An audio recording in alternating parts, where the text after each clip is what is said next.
Hi விவர், நான் உங்கள் doctor Kumar பேசுகிறேன். நம்ம நிகழ்ச்சியில் இன்றைக்கி ஒரு முக்கியமான ஒரு பாலியல் சம்மந்தப்பட்ட ஒரு வினாவுக்கு நம்ம விடையளிக்கக்கூடிய ஒரு இதில் இருக்கோம். இதில் பார்த்திங்கன்னு கேட்டிங்கன்னா, நம்ம ஒரு எபோவ் 35 டு ஏஜில் உள்ளவங்களுக்கு அல்லது நியர் 40 உள்ளவங்களுக்கு எல்லாருக்குமே இந்த பிரச்சனையினால் பாதிக்கப்பட்டு வந்துட்டுருப்போம். சரிங்களா? இதில் பார்த்திங்கன்னா, இது எப்படி நடைபெறுது, ஆண்குறி எப்படி பருமன் இல்லாமல் இருக்குது, அது ஏன் காரணம் என்ன, இது என்ன மெக்கானிசம் என்ன நடைபெறுது, இதுக்கு என்னென்ன தீர்வு செய்தால் குணமாகும் அப்படிங்கிறத இந்த வீடியோக்குள்ளே பார்க்க போகிறோம். நான் உங்கள் டாக்டர் குமார். நம்ம நிகழ்ச்சிக்குள்ளே போகிறதுக்கு முன்னாடி ஒரு சின்ன வேண்டுகோள் என்னென்னு கேட்டிங்கன்னா, நம்ம நிகழ்ச்சியை பார்க்குறவங்க சப்ஸ்கிரைப் பண்ணி எங்களுக்கு ஆதரவு தர மாதிரி கேட்டுக்கோங்க. நிகழ்ச்சியோட இறுதி பகுதிகளில் தான் சில மருத்துவ குறிப்புகள்லாம் சொல்கிறதுனால தயவுசெய்து மருத்துவ குறிப்புகளை வேணுங்கிறவங்க கொஞ்சம் கடைசி வரைக்கும் வீடியோவை ஸ்கிப் பண்ணாமல் கொஞ்சம் பாருங்கள். இந்த நிகழ்ச்சி உங்களுக்கு பிடிச்சிருந்துச்சின்னா லைக் பண்ணுங்கள். மற்றவர்களுக்கும் பரிந்துரை பண்ணணும்னு நினச்சிங்கன்னா ஷேர் பண்ணி எங்களுக்கு ஆதரவு கொடுங்க.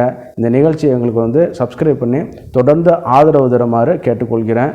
நான் உங்கள் டாக்டர் குமார். இன்றைக்கி நம்ம பார்க்கக்கூடிய நிகழ்ச்சி ஆண்குறி பருமன் குறைவாக இருக்கிறது. சரிங்களா? நல்லா பார்த்திங்கன்னா சின்ன வயசில் பார்த்திங்கன்னா ஓரளவு சிறு குழந்தைகளாக இருக்கும் பொழுதே ஒரு 6-7 வயசில் இருக்கும்போதே ஆண்குறி எழுச்சி வர ஆரம்பிச்சிடும். அதே நேரத்தில் அந்த ஹார்மோன் பேஸ் சொல்லும் பார்த்திங்களா, அந்த ஹார்மோன் வளர்ச்சி அடையும் போது ஆண் பருவம் அடைகிற வயசு சொல்கிறோம் இல்லையா, 13லேருந்து 18 வயசுக்குள்ளே நான் 18ங்கிறது ஜாஸ்தியாக சொல்கிறேன், 17 வயசு தான் கரெக்டாக இருக்கும். 13லேருந்து 17 வயசுக்குள்ளே ஆண் பருவம் அடையும் பொழுது என்னன்னு கேட்டிங்கன்னா, அவனுடைய மஸ்குலேச்சரும் எலும்புகளும் இந்த மாதிரியான சூழ்நிலைகள் எல்லாமே நல்லா வளர்ச்சி அடைய ஆரம்பிச்சிடும். சரிங்களா? இந்த இதில் தான் என்னன்னு கேட்டிங்கன்னா, இன்றைக்கி ஒரு பெண் பருவம் அடைஞ்சுன்னா என்னென்ன இதெல்லாம் பண்ணுறோம், என்னென்ன ஆர்ப்பாட்டம் பண்ணுறோம். சரிங்களா? சடங்கு செய்கிறோம், சீர் செய்கிறோம், இது பண்ணுறோம். யாராவது ஆணுக்கு ஒரு இது பண்ணுறாங்களா? அவன் அந்த பருவம் அடைஞ்சு விந்து வெளியேறுங்கிறத அவனுக்கே ரொம்ப நாள் சென்று தான் இது இந்த மாதிரி நடக்குதுங்கிறது தெரிய வருது. சரிங்களா? அவன் நண்பர்கள்ட்ட பேசும்பொழுது இந்த மாதிரி இது பண்ணும்பொழுது தெரிய வருது. இந்த கட்டங்களில் பார்க்கும்போது ஒரு ஆண் மகன் பருவம் அடையும் பொழுது என்னென்னு கேட்டிங்கன்னா, எலும்பு அபரிமிதமாக வளர்ச்சி அடையும். மஸ்குலேச்சர் தசை கட்டுமானம் கொஞ்சம் அந்த டெஸ்டோஸ்டெரானோட பவரில் இன்னும் கொஞ்சம் வலிமையாக வலுவடைஞ்சு என்னான்னு கேட்டிங்கன்னா இதாகும். அதே நேரத்தில் ஃபிசிக்கல் மூவ்மெண்ட்லாம் கொஞ்சம் ஆக்டிவிட்டிலாம் ரொம்ப இதாக இருக்கும். நல்லா வேலை செய்வாங்க, ஓடுவாங்க, நடப்பாங்க, எல்லாமே செய்வாங்க, இது பண்ணுவாங்க. சண்டை சச்சரவுகளுக்கு ரொம்ப இதாகிட்டே இருக்கும். ஏன்னு கேட்டிங்கன்னா, நம்ம பருவ பையன் சொல்கிறோம் பார்த்திங்களா, விடலை பயல்கள் சொல்கிறோம் பார்த்திங்களா, இளந்தாரி பயல்கள்னு சொல்கிறோம் பார்த்திங்களா, நல்லா ஒரு போர்ஸாக இருப்பாங்க.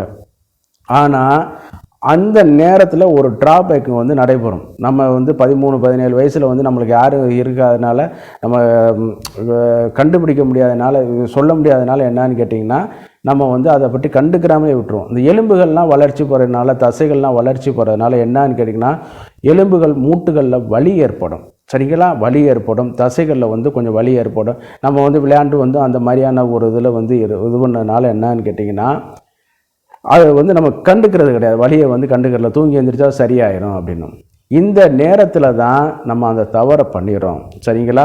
இது அடிப்படை மிஸ்டேக் இருக்கிறனால தான் பின்னாடி பாதிக்கப்படுது. இதை வெள்ளைக்காரன்லாம் என்ன பண்ணுறான்னு கேட்டிங்கன்னா, அந்த நேரத்தில் நல்லா சாப்பிட்டுட்டு நல்லா புரோட்டீன் இந்த மாதிரிலாம் இருக்கிறனால தான் அவன் குறிப்பிட்ட வயசு வரைக்கும் தாம்பத்தியத்தில் ஈடுபாடாகவே இருக்கான். நம்ம என்ன பண்ணுறோம், மறைச்சு இருக்கிறனால எல்லாமே போக ஆரம்பிச்சிடுது. அப்போ இந்த 17 வயசுக்குள்ளே இந்த மாதிரியான இதுகளில் அதிகப்படியான புரோட்டீனும் ஃபேட்டு அந்த தசைகளுடைய கட்டுமானத்திற்கு தேவைப்படுகிறது. இந்த கட்டுமானத்திற்காக தேவைப்படக்கூடிய தசைகள் எல்லாமே சில நேரத்தில் ஹார்மோன்ஸ் எல்லாம் குறையும் பொழுது, அந்த மாதிரியான ஃபேட்டு இதெல்லாம் குறையும் பொழுது என்னன்னு கேட்டிங்கன்னா, மஸ்குலேச்சர் சரியான முறையில் திட்டமிடப்படி வளராது. இந்த நேரத்தில் தான் தனது ஆண்குறி வளர்ச்சி அடைய ஆரம்பிக்கும். தடிமனாகவும் நீளமாகவும் மேல் நோக்கி எழுச்சி உள்ள இதில் சஸ்பென்சரி லிகமெண்ட் சொல்லுவாங்க, அதனுடைய அட்டாக்ஸ் பிடிச்சது தான் அது வளர ஆரம்பிக்கும். அந்த நேரத்தில் ஒரு ஆண்மகனை நீங்கள் சரியான முறையில் இளம்பயலுக்கு அவனுக்கு நல்லா புரோட்டீனு ஃபேட்டுக்கா சப்ளிமெண்ட் கொடுக்காதனாலையோ என்னன்னு கேட்டிங்கன்னா, இந்த தசைகளுடைய வளர்ச்சிதை அந்த ஆண்குறியிலையும் பாதிக்கப்பட ஆரம்பிக்கும். இது இளம் வயசில் இருக்கிறனால அந்த ஹார்மோனுடைய இதில் இருக்கிறனால தெரியாது. சில பசங்க என்ன பண்ணுவாங்கன்னு கேட்டிங்கன்னா, நல்லா போய் நல்லா சாப்பிட ஆரம்பிச்சிருவாங்க. நல்லா சாப்பிட ஆரம்பிச்சிடுவாங்க. அதை வலியது தான் உயிர் பிழைக்கும்னு ஒரு கான்செப்ட் சொல்லுவோம் பார்த்தீங்களா, அந்த மாதிரி நல்லா வந்து சாப்பிட ஆரம்பிச்சிடுவாங்க. வெளியில் போகிறதுக்கு நல்லா ஃபுல் கட்டிட்டு வரான், வீட்டுக்கு தெரியாமலே போய் ஹோட்டலில் போய் நல்லா வந்து சாப்பிட்டு வருவான், ஃப்ரெண்ட்ஸ் வீட்டுக்கு போய் சாப்பிட்டு வருவான், கூட்டாஞ்சோறு ஆக்கி அதை இதை சாப்பிட்டுட்டு வருவான். சரிங்களா? அந்த மாதிரியான இதில் வந்து சப்ளிமெண்ட் எடுத்துக்கிறோம். ஆனால் சில இது எல்லாருக்கும் அப்படிங்கிற மாதிரி சொல்ல முடியாது. சில பசங்க ஸ்கூலு புக்கு இதே கதையாகவே கிடப்பான். படிக்கணும், வேலைக்கு போகணும், காலேஜுக்கு போகணும், இது பண்ணணும், சம்பாதிக்கணும், கல்யாணம் பண்ணணுங்கிறதுனால இந்த கான்செப்டை வந்து மறந்துடுவாங்க. சரிங்களா? அதனால் என்னன்னு கேட்டிங்கன்னா, ஒரு குறிப்பிட்ட வயசுக்கு மேலே போகும்பொழுது ஆண்குறி வந்து தனது கர்ச்சர்னு சொல்லக்கூடிய பருமனை வந்து நாளாக லூஸ் பண்ண ஆரம்பிக்கும். இதில் வந்து திருமணமாகி உடலுறவு ரெகுலராக பண்ணும் பொழுது கூட இந்த டிஸார்டர் வந்து நடக்க ஆரம்பிக்கும். இதில் பார்த்தீங்கன்னு கேட்டிங்கன்னா, அந்த லென்த்தில் மாற்றம் இருக்குமான்னு கேட்டிங்கன்னா, அதாவது எரெக்ஷன்லாம் நார்மலாக தான் இருக்கும், லென்த்தில் வந்து கொஞ்சம் கம்மியாக காணப்படும். சரிங்களா? அப்படி கம்மியாக காணப்படும் பொழுது என்னான்னு கேட்டிங்கன்னா, இந்த பருமனும் வந்து குறைய ஆரம்பிச்சிடும். சரிங்களா? அப்போ வந்து பிளட் சர்க்குலேஷன் நார்மலாக இருக்குது, ஹார்மோன்ஸ் நார்மலாக இருக்குது, நல்லா இள வயசுகள் நார்மலாக இருக்குது. ஆனால் போக போக போக போக தடிமன் வந்து குறைய ஆரம்பிச்சிடும். இதற்கு வந்து காரணம் என்னன்னு கேட்டிங்கன்னா, மனிதனுக்கு வந்து பரிணாம அடிப்படையில் ஆண்குறி, அதாவது அவனோட உடல் அமைப்பு இதோட ஒப்பிடும் பொழுது அதிகப்படியான ஆண்குறி வளர்ச்சி அடைந்தவனில் மனிதனும் ஒரு விலங்கு. சரிங்களா?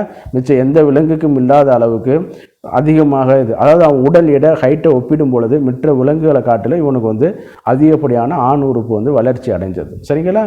அப்போ இந்த மாதிரியான ஒரு இதில் வந்து என்னன்னா, வளர்ச்சியை தக்க வச்சுக்கிறதுக்காக என்ன பண்ணுறதுன்னு கேட்டிங்கன்னா, நல்ல புரோட்டீன் சப்ளிமெண்ட் வந்து சாப்பிடணும். சரிங்களா? நல்ல புரோட்டீன். இதை வந்து நம்ம ஆரம்பத்திலே அந்த 13லேருந்து 17 வயசுலேயே பார்த்துட்டோம்னா பயப்பட வேண்டியது கிடையாது. நீ காலையில் எந்திரிக்க வேண்டியது, டியூஷனுக்கு போக வேண்டியது, 5 மணிக்கு டியூஷனுக்கு போகிறேன். என் வாழ்க்கையில் படிக்கணுங்கிறது ஒரு இது இருக்குது. படிப்பு வேலைக்கு போகப்பட்ட பிறகு ஃபியூச்சர்னு ஒன்று இருக்கு இல்லையா? 5 மணிக்கு போகிறேன் டியூஷன். சரி, காலையில் மெயில் கால் ரைட்டு, நல்லா வந்து ஸ்கூலுக்கு போகிற, விளையாடுற, இது பண்ணுற. அப்போ அவனுக்கு டிஃபன் பாக்ஸில் இம்புடு கொண்டு சோறு கொண்டு போகிறது. சரிங்களா? காலையில் டிஃபனை வந்து மேக்ஸிமம் ஸ்டூடெண்ட் வந்து அவாய்ட் பண்ணிடுறாங்க. பட் இன்றைக்கி வந்து ஒரு நல்ல ஸ்கீம், காலையில் ஸ்கூல்லே சாப்பாடு போடுறதுங்கிறது, அதுவும் பட்டாணி இந்த மாதிரி கொண்டக்கடலை இதெல்லாம் கொடுக்குறதுங்கிறதுல ஒரு நல்ல ஒரு இதுதான். இது வந்து ஆண் குழந்தைகளுக்கு இப்போ இதனுடைய எஃபெக்ட் வந்து பார்த்திங்கன்னா இன்னொரு 10-15 வருஷம் கழித்து நல்லா தெரிய ஆரம்பிக்கும். சரிங்களா? இப்போ வந்து நல்ல சில முட்டைகள்லாம் கொடுக்குறது, இது எல்லாம் வரும்போது அந்த புரோட்டீன் சப்ளிமெண்ட்னால அந்த திசு கல்ச்சர் வளர்ச்சி வந்து நல்லா வந்து ஒரு பில்டப் வந்து நல்லா ஆகும், கட்டுமானம் வந்து நன்றாக இருக்கும். அதே நேரத்தில் நல்லா ஃபேட் கண்டென்ட் உள்ளதுகளை வந்து நல்லா சாப்பிட ஆரம்பிக்கணும், நல்லா எக்ஸசைஸ் பண்ண ஆரம்பிக்கணும். வேறு எதுவும் நான் வந்து சொல்கிறது வந்து ஏற்கனவே நல்லா இருந்துட்டு இப்போ தடிமன் குறையிறதா உள்ளவங்களுக்கு தான். சரி, ஆரம்பத்தில் பீஸ் அடித்த கேஸுகளை பற்றி நான் பேச விரும்பலை. இடையில நல்லா இருந்துச்சு சார், இப்போ போக போக குறைஞ்சிட்டு இருக்குது, தடிமன் குறைஞ்சிட்டு இருக்குன்னு கேட்டிங்கன்னா அடுத்தடுத்து கொஞ்சம் கொஞ்சமாக வந்து எல்லா டிஸார்டர்களுக்கும் அது வந்து வழிவகை பண்ணிடும். அதுக்காக இது பண்ணும்போது நல்ல பயிற்சிகள் வந்து பண்ணணும், வாக்கிங் பண்ணணும், ஜிம்முக்கு போகக்கூடிய ஜிம்முக்குள்ள மைல்டான எக்ஸசைஸ் பண்ணிக்கிறேங்க. அதே நேரத்தில் வந்து நல்ல வாக்கிங் ஒரு நாளைக்கு வந்து 7 கிலோமீட்டர் அல்லது 6 கிலோமீட்டர் வந்து 45 நிமிடங்களில் நடக்கக்கூடிய அளவு பண்ணும் பொழுது ஏறத்தாழ 3500லேருந்து 4000 கலோரி வந்து வெளிப்படுத்த ஆரம்பிக்கும். சரிங்களா? இதெல்லாம் வந்து இது பண்ணக்கூடியது. அதே நேரத்தில் வந்து இரத்த குழாய்களை பாதிக்கப்படக்கூடிய உணவு வகைகள், டிஜிஎல் கொழுப்பு வகைகள், பிரியாணி, நெய்யை உருக்கி அதிகமாக திங்கக்கூடிய உணவு வகைகள், இதெல்லாம் கொஞ்சம் அவாய்ட் பண்ணிடுங்க. சுகர் லெவல் எவ்வளோ இருக்குங்கிறத பார்த்துருங்க. ஆரம்பத்தில் சுகர் இந்த மாதிரி இருந்துச்சுன்னு கேட்டிங்கன்னா கண்ட்ரோலுக்கு கொண்டு வந்துருங்க. சரின்னு கேட்டிங்கன்னா அப்புறம் 40-45 போகும்போது சுத்தமாக இதுவும் குறைஞ்சிடும், சுகர் டாமினேஷன் ஆக ஆரம்பிச்சிடும். அதே நேரத்தில் வந்து இந்த இதில் வரும்பொழுது இந்த கூல்ட்ரிங்க்ஸ் வகைகள் வந்து சுகரை அதிகப்படியான எடுக்கக்கூடிய இதுகளில் வந்து நீங்கள் குறைச்சிருங்க. குறைக்கும் பொழுது என்னன்னு கேட்டிங்கன்னா அந்த சுகர் குறைஞ்சோன்னா ஆட்டோமேட்டிக்காக அது வந்து இதாக ஆரம்பிச்சிடும். உடற்பயிற்சிகள், உணவு கட்டுப்பாடுகளில் வரும்பொழுது கொஞ்சம் கொஞ்சமாக இது பண்ண ஆரம்பிக்கும். அதே நேரத்தில் மருந்துகள்னு சொல்லி பார்க்கும் பொழுது முறையான மருத்துவருடைய ஆலோசனையின் பேரில் தான் சில மருந்துகள் வந்து பரிந்துரை பண்ணணும், எடுத்துக்கணும். அதே நேரத்தில் வந்து நம்ம ஓடிசி, ஓவர் தி கவுண்டர் ப்ராடக்ட்னு சொல்லுவோம். அதில் வந்து பார்த்திங்கன்னு கேட்டிங்கன்னா நம்ம பாதாம் ஆயில் இருக்கும் பார்த்திங்களா, நம்ம ஒரு சில பிராண்டுகளில் நல்ல பிராண்டுகள் வந்து இருக்குது, எல்லோ கலர் இதில் வந்து இருக்குது. நான் பிராண்டு நேமை வந்து சஜஸ்ட் பண்ண விரும்பலை. பாதாம் ஆயில் வாங்கி ஜென்டிலாக மசாஜ் பண்ணால் போதும். மேலே அப்ளை பண்ணி அதை வந்து இது பண்ணும் பொழுது அந்த ஃபேட்டு அந்த இதெல்லாம் வந்து அப்சர்வ் ஆகிட்டு இது பண்ணக்கூடிய ஒரு இது இருக்குது. தோள்கள் மூலமாக உள்ளுறிஞ்ச சிலவங்க கேட்பாங்க ஆயில் அப்ளை பண்ணால் உடம்புக்கு வேலை செய்யுமான்னு சில இதெல்லாம் கேட்பாங்க. தோல் மூலமாக இந்த கண்டென்ட் வந்து உள்ளுறிஞ்சப்பட்டு அதில் வந்து நம்ம மேலே வந்து திசுகளுக்கு வந்து ஒரு சப்ளிமெண்ட்டாகவும் இது பண்ணி கொடுக்க ஆரம்பிக்கும். நரம்புகளுக்கு நன்றாக வலி சேர்க்கும். இந்த பாதாம் ஆயில் வந்து மிகப்பெரிய அது தனி வீடியோவை நான் போடுறேன். அந்த நர்வு எண்டிங் இருக்குது பார்த்தீங்களா, சிலவங்களுக்கு உணர்ச்சியே இல்லாமல் சுருங்கி போய் கிடக்கக்கூடியவங்களுக்குலாம் இது வந்து இந்த பாதாம் ஆயில் வந்து வெரி எக்ஸலண்ட். அதே நேரத்தில் சித்த மருத்துவ கடைகளில் கிடைக்கக்கூடிய மயன தைலம் சொல்லுவாங்க, சரிங்களா? மயன தைலம், இந்த தைலம் வந்து பார்த்திங்கன்னா அதாவது இதனுடைய பரிந்துரை பண்ணுறது வந்து வேறு. ஆனால் அதே இதில் வந்து அந்த சித்தர்கள் சொன்னாங்களே அந்த பாடல்களில் அந்த ஒரு வரியில் இந்த மயன தைலத்தை பற்றி சொல்லி வரும்போது ஆண்குறியோட தளர்ச்சியை வந்து குறைக்குமாப்பா அப்படிங்கிற ஒரு லைனை மென்ஷன் பண்ணியிருக்காங்க. அப்படி சொல்லும்போது பார்த்திங்கன்னா அது வந்து வேக்ஸ் கண்டென்ட் இறுகி போயிருக்கும் அந்த தைலம். அந்த தைலத்தை எடுத்து கொஞ்சோண்டு எடுத்து நீங்கள் அருகில் உள்ள சித்த மருத்துவர்கிட்ட கேளுங்க, படித்த அரசு அங்கீகாரம் பெற்ற மருத்துவர் அல்லது சித்த மருத்துவமனைகள் ஆயுர்வேத மருத்துவமனைகள் உள்ள மருத்துவர்கிட்ட நீங்கள் கன்சல்ட் பண்ணாலும் சொல்லிடுவாங்க. அந்த தைலத்தை கொஞ்சோண்டு எடுத்து நல்லா வந்து சுடுதண்ணியில் வச்சு வரும்போது மெல்ட் ஆனோன்னா அந்த இளம் சூடு வெது வெதுப்பாக இருக்கும் பொழுது ரொம்ப ஹீட்டாலாம் இருக்காது. இதில் வந்து அந்த தைலத்தை எடுத்து மேலாப்பில் அப்ளை பண்ணும்போது அப்போயே சொல்லியிருக்காங்க, நம்ம சித்தர்களும் சொல்லியிருக்காங்க எப்படி மசாஜ் பண்ணணுங்கிறத. இவன் போட்டு பசுமாடு காப்பை பிடிக்கிற மாதிரி உருவி போட்டு உள்ளதையும் பீஸ் அடிச்சு போகிறான். அது மாதிரி மெல்ல செண்டில் அப்ளை பண்ணிவிட்டு அந்த தைலத்தை விட்டுட்டோம்னா அது வந்து என்னென்னு கேட்டிங்கன்னா இந்த ஆண்குறி தளர்ச்சி, பருமன் குறையிறது, இது எல்லாமே நிவர்த்தி பண்ண ஆரம்பிச்சுக்கிறோம். அதே நேரத்தில் நான் சொன்னது ஃபுட் சப்ளிமெண்ட்டை ஃபாலோ பண்ணுங்கள். அதே நேரத்தில் வந்து இன்னொன்று நான் சொன்ன மாதிரி சர்க்கரைகளை வந்து கண்ட்ரோல் கொண்டு வாங்க. தேக பயிற்சிகளை வந்து கண்ட்ரோல் பண்ணி செஞ்சு கொண்டு வாங்க. அதாவது நம்ம படிப்பு வேலைக்கு பிறகு நம்மளுக்கு பிறகு ஒரு வாழ்க்கை இருக்குது. இந்த உலகம் வந்து இறைவன் இதற்காகத்தான் நம்மளை அனுப்பி வச்சுருக்கான் அப்படிங்கிறத நீங்கள் குறைச்சி கொண்டு வாங்க. இன்றைக்கி எல்லாம் போயிட்டு வரும்போது இன்றைக்கி பார்க்குறோம் ஏகப்பட்ட கள்ளக்காதல் இதுகளுக்கு பார்க்குறோம், கள்ள தொடர்புகளை பார்க்குறோம், இது இல்லீகல் ரிலேஷன்ஷிப் பார்க்குறோம். இதுக்கு எல்லாம் அடிப்படை என்னங்கிறிய பொருளாதாரம் கிடையாது, வேலை வாய்ப்புகளோ கிடையாது, படிப்புகளோ கிடையாது. இவளை வந்து சரியான முறையில் திருப்திப்படுத்தவில்லை. அதனால் என்னன்னு கேட்டிங்கன்னா அடுத்தவங்களை வந்து இது பண்ணிட்டு போகிறாங்க. அந்த மாதிரியான இதுகள் வந்து யாருக்கும் வந்துவிடக்கூடாது. நம்ம பார்க்குற நேயர்கள் வந்து இதை பார்த்து கொஞ்சம் ஒரு விழிப்புணர்வாக இருந்துக்கிட்டு நான் சொன்னக்கூடிய பயிற்சிகள்லாம் பண்ணால் போதும். அப்படி உங்களுக்கு சந்தேகம் எழுகிற பட்சத்தில் அருகில் உள்ள அரசு பதிவு பெற்ற BSMS BAMS படித்த மருத்துவர்களை நீங்கள் தொடர்பு கொள்ளலாம். அதே நேரத்தில் வந்து அருகில் உள்ள ஆரம்ப சுகாதார மையத்தில் உள்ள சித்த மருத்துவ பிரிவு ஆயுர்வேத மருத்துவ பிரிவில் வந்து நீங்கள் தொடர்பு கொள்ளுங்கள். அவங்க உங்களுக்கு கைடு பண்ணுவாங்க, சரிங்களா? மற்றபடி வேறு எதுவும் நீங்கள் தனியார் இந்த மாதிரி பண்ணுறோன்னு சொல்லிவிட்டு பணம் பறிக்கக்கூடியவங்கள்ட்ட போய் நீங்கள் போய் ஏமாந்து விடக்கூடாது. நான் உங்கள் டாக்டர் குமார். நம்ம நிகழ்ச்சிக்கு இறுதி பகுதியில் வந்துட்டோம்.